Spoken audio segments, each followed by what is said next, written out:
No one ever imagined that the enigmatic Keanu Reeves, upon finding an abandoned baby on the tracks, would transform that moment of neglect into an act of redemption so astonishing that it would become a story to shock and move the entire world. The screaming had finally stopped.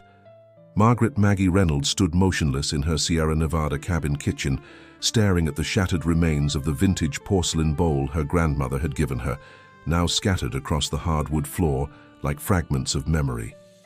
Her knuckles whitened around the edge of the counter as her phone buzzed incessantly in her pocket. She already knew who it was.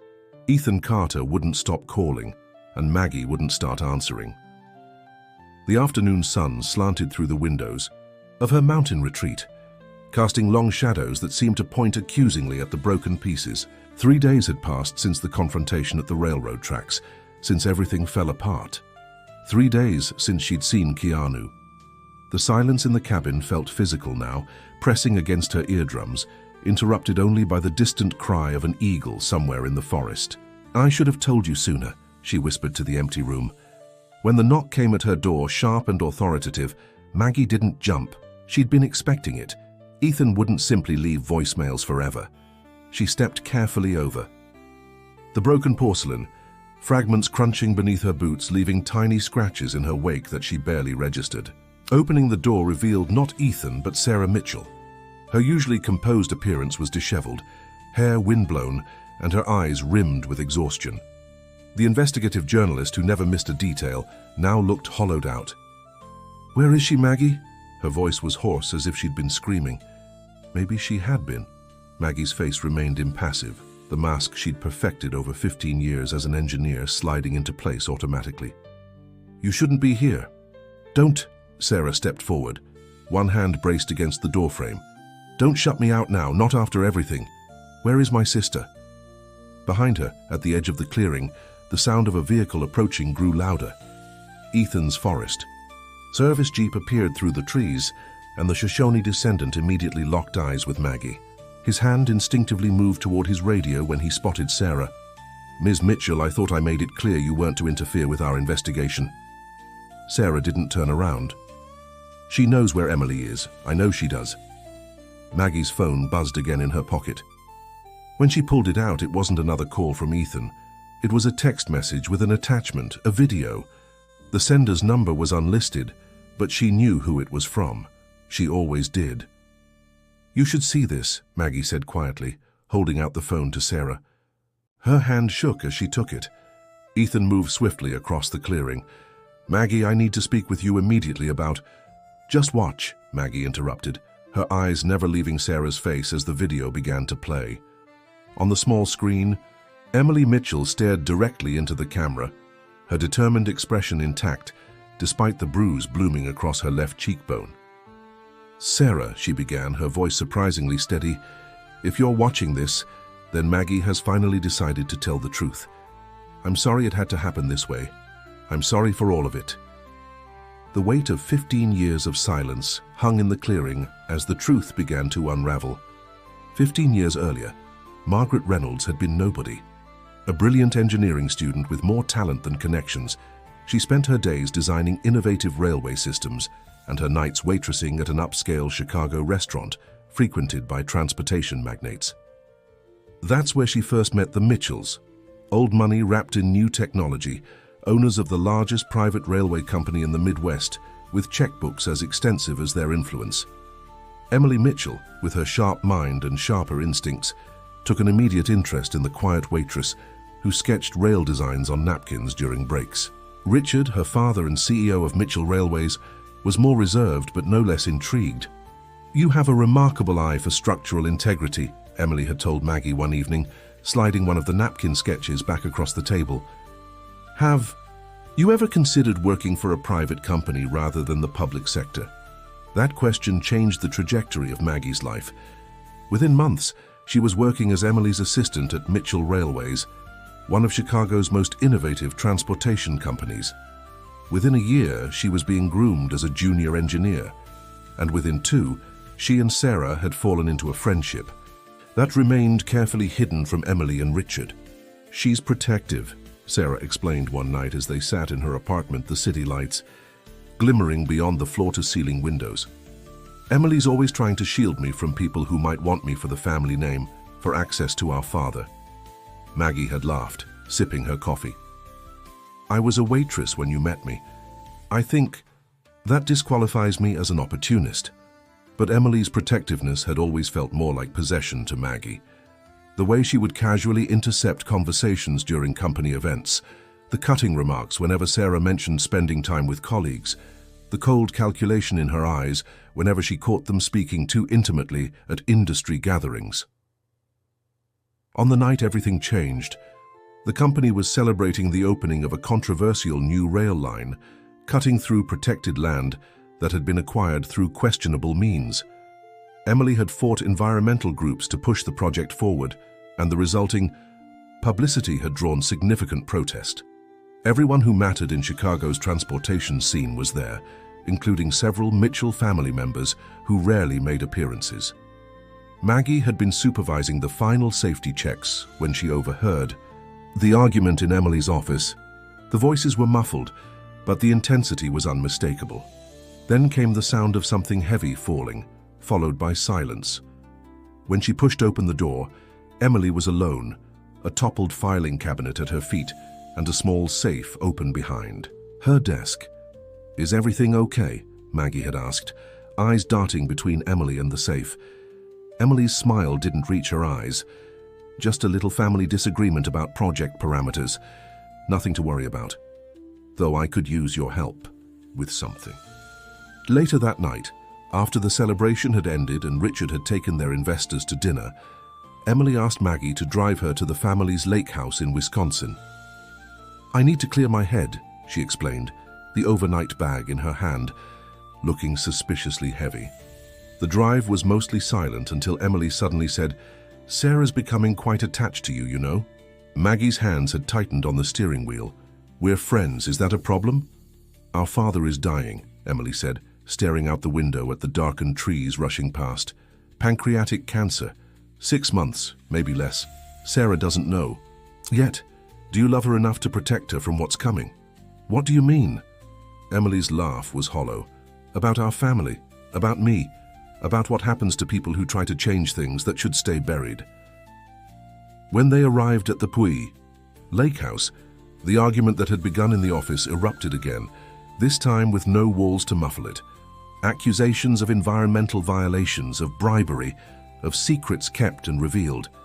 Emily had been systematically documenting their father's corrupt business practices, gathering evidence of his disregard for safety regulations and environmental protections. "He's been cutting corners for decades," Emily spat, pacing by the fireplace. "That's how the company maintains its profit margins. Grandfather's little railway empire became father's playground for breaking every regulation in the book." "And what have you been doing?" Maggie had asked, suddenly understanding why Emily had brought her along. She needed a witness, someone outside the family, documenting, redirecting, creating a record that can't be erased. Emily pulled a flash drive from her bag. "Everything's here, enough to end Mitchell Railways forever." What happened next was a blur in Maggie's memory. Emily's bitter laugh, the flash drive being pressed into her hand, the sudden crashing noise from the dock outside. They'd both rushed to the window in time to see a figure retreating into the woods. "They followed us," Emily whispered, her face suddenly pale. "Take this and go. Now." Maggie hesitated. "What about you?" "I'll be fine. I need to handle this. To myself, just keep this safe." Emily's eyes were fever bright. "And don't tell Sarah. Not until I contact you. Promise me." That was the last time Maggie had seen Emily Mitchell in person. The police found her car abandoned near the lake house the next morning with no sign of Emily herself. The investigation quickly centered on Richard, whose relationship with his daughter had grown increasingly strained, according to family accounts. The missing safety documents provided motive. His lack of alibi, he claimed to have been meeting with investors, didn't help, but there wasn't enough evidence to arrest him. And Maggie, the last person known to have seen Emily, provided carefully constructed half-truths that neither implicated nor fully cleared him. For 15 years, Maggie had kept her promise.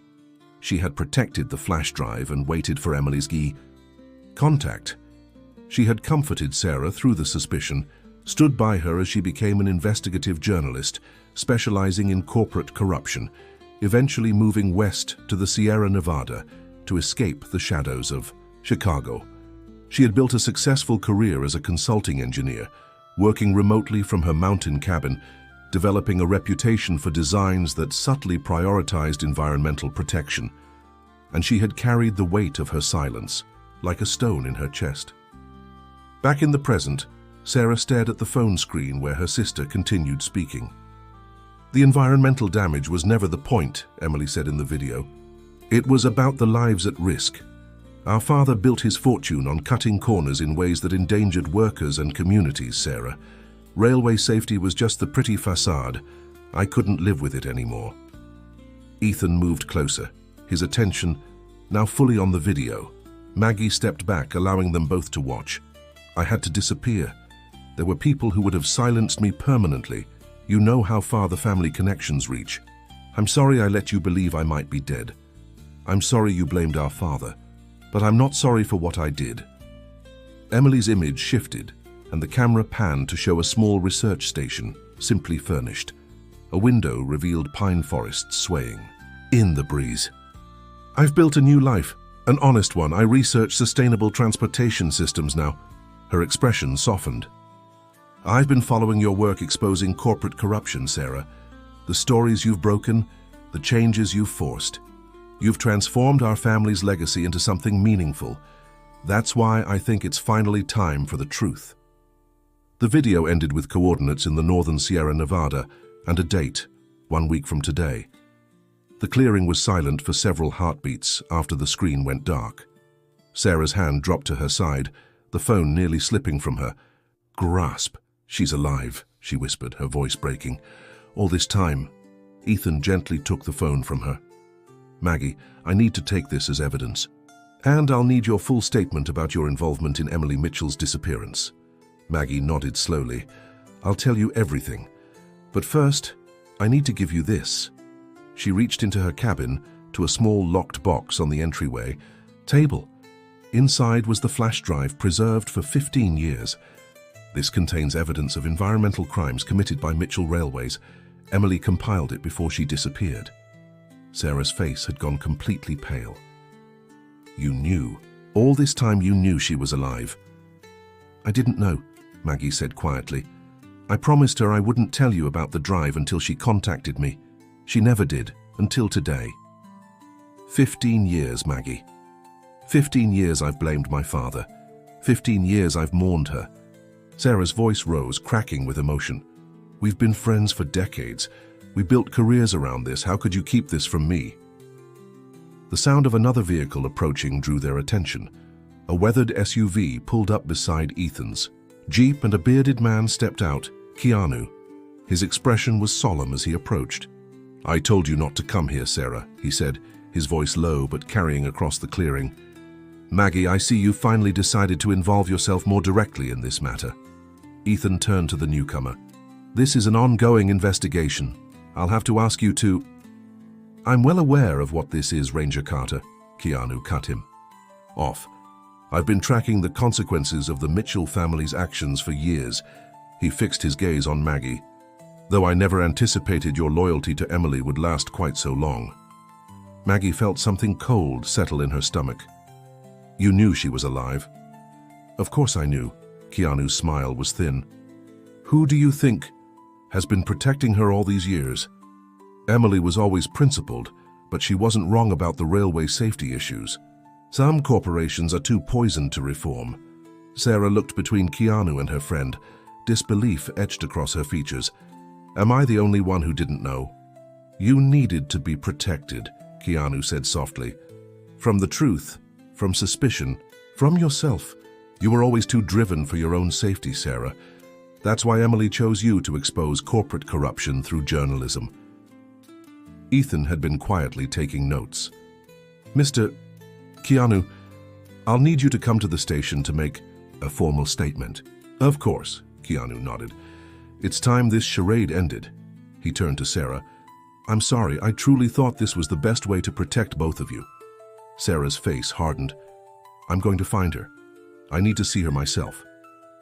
I'll come with you, Maggie said quietly. No. The word hung between them, sharp and final. You've lied to me for 15 years, Maggie. I don't know who you are anymore. The silence that followed was deafening. Ethan muttered something about statements and evidence, guiding Keanu toward his jeep. Sarah remained rooted in place, staring at Maggie as if seeing her for the first time. I trusted you, she said finally. I would have understood if you'd told me the truth. Would you? Maggie asked. When we met, I was nobody. Emily gave me everything, my career, my connection to your family. She made me promise to protect you by staying silent. I couldn't risk losing everything. You just did. Sarah turned away, following Keanu and the ranger to the vehicles. Maggie watched them go, the weight of 15 years of silence finally lifting, only to be replaced by the crushing certainty of what she had lost in the process. The Sierra Nevada sun filtered through towering pines as Maggie checked the coordinates one more time. Her decision to come, despite Sarah's rejection, had been impulsive but necessary. There were things Emily needed to know about Sarah's crusading journalism, about the investigations that would now begin into the railway company, about Keanu's surprising role in the deception. The hike left her at a small research station nestled in a remote valley. Solar panels glinted on the roof, and the sound of equipment humming spilled from an open window. For a moment, Maggie hesitated, her hand frozen before knocking. The door opened before she could decide. Emily stood there, looking both exactly the same and completely different. The sharp edges had softened, her once immaculate appearance now more practical and streaked with premature grey. But her eyes were the same, intelligent, calculating, seeing everything. You came alone, Emily said. It wasn't a question. Sarah knows everything now. She wouldn't come with me. Maggie's voice was steady despite the emotion churning inside her. Keanu admitted to helping you disappear. Surprise flickered across Emily's face. Keanu, I never thought he'd acknowledge it publicly. He said some corporations are too poisoned to reform. Emily stepped back, gesturing for Maggie to enter. The inside of the station was functional and simple. Scientific equipment, minimal furniture, walls covered with maps and environmental data. Through a doorway, Maggie could see a small laboratory set up. You really do research sustainable transportation systems, she said. Did you think that was a lie? Emily poured 2 cups of tea from a thermos. I found something honest to do, with my life, something that might help undo what my father did. Maggie accepted the cup but didn't drink. Why now? After 15 years, why surface now? Emily moved to a window overlooking the valley. I've been watching Sarah's work from afar. What she's accomplished as a journalist, it's everything I hoped for. She's exposed more corporate corruption than I ever could have. She turned, back to Maggie. And I saw your environmental engineering projects in the news. You finally found your purpose. I was supposed to help Sarah with her next investigation. Maggie's voice caught. I don't think that's happening now. Because she knows you kept my secret. Emily's expression softened with genuine regret. I'm sorry, Maggie. I never meant for my actions to cost you so much. Didn't you? Maggie set down her untouched tea. You made me choose between my loyalty to you and my friendship with her. You knew exactly what you were doing. Before Emily could respond, the door opened again. Sarah stood in the doorway, her tall frame silhouetted against the bright sunlight. Her eyes moved from Maggie to her sister, a storm of emotions crossing. Her face. Em, she said, using a nickname Maggie had never heard before. Emily seemed frozen. Sarah, you came. Did you think I wouldn't? She stepped inside, closing the door behind her. 15 years, Em, we thought you were dead. Not all of you, apparently. There was no accusation in her voice, only profound exhaustion. Maggie moved toward the door. I should go. This is between the two of you. No. Sarah's words stopped, her as effectively as it had in the clearing days earlier. You're part of this. You've always been part of this, whether you wanted to be or not. Emily gestured to a small sitting area. We should talk, all of us. They settled into an uneasy triangle, Sarah and Emily on opposite ends of a small bench, Maggie in a chair facing them both. Through the window, the sounds of the forest continued, birds calling, wind rustling through pines, a stream babbling somewhere nearby. "I need to understand why," Sarah said finally, looking at her. "Sister, not just why you disappeared, but why you let me believe you might be dead. Why you let me blame Father for hurting you." Emily's composed facade cracked slightly. "I found evidence that Father was systematically violating safety regulations. People died because of his cost-cutting, Sarah. When I confronted him, he threatened me, said the company profits were more important than my moral qualms." "So you stole company documents and ran?" Sarah's tone was flat. "I secured evidence for future investigations," Emily corrected. "And yes, I ran because the alternative was being silenced permanently. You could have come to me and risked your safety too. You were just starting your journalism career. You didn't know how deep it went." Emily leaned forward. "I needed you untainted, Sarah. Someone who could expose the truth without being compromised." Maggie watched the sisters, seeing the same determined set to their jaws, the same intensity in their eyes. For all their differences, they were unmistakably cut from the same cloth. "And you?" Sarah turned to Maggie. "What was your role in all this?" "I was the insurance policy," Maggie said quietly. "The keeper of the evidence, the witness outside the family." She met her gaze steadily. "And then I became your friend, and everything became impossibly complicated. You could have told me the truth." "I promised her I wouldn't." Maggie's voice strengthened. "And then years passed, and telling you would have meant admitting I'd been lying all along. I was afraid to lose you." Sarah was silent for a long moment. "I understand loyalty, Maggie. I understand promises. What I don't understand is how you could be my closest confidant, work alongside me on investigations, plan research projects together, all while keeping something this monumental from me. The same way I built a new life knowing my sister thought I might be dead," Emily interjected. "One day at a time, telling ourselves it was for the greater good." She looked at Sarah with genuine remorse. "We were wrong, Sarah. I was wrong to ask this of Maggie, and she was wrong to agree." The simple admission hung in the air between them. Sarah stood abruptly, moving to the window. "Several major news outlets are running investigations into Mitchell Railway's safety violations. Keanu provided additional documentation. Father's legacy will be destroyed, but maybe that's justice." She turned back to face them.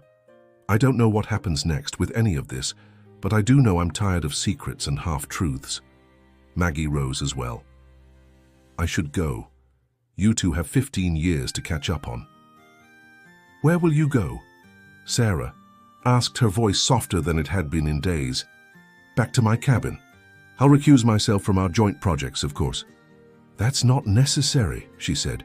"Your engineering expertise has been invaluable to my investigations. That doesn't change because of this."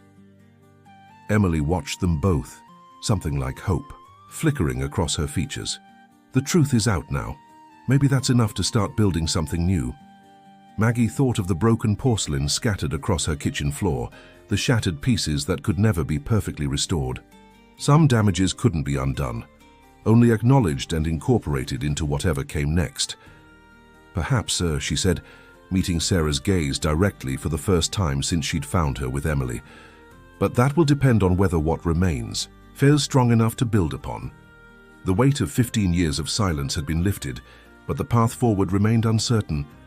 In the small research station, with the afternoon sun filtering through the pines, 3 women stood at a crossroads, bound together by secrets now exposed, facing a future that would be defined not by what they had hidden, but by what they chose to reveal to each other from this moment forward.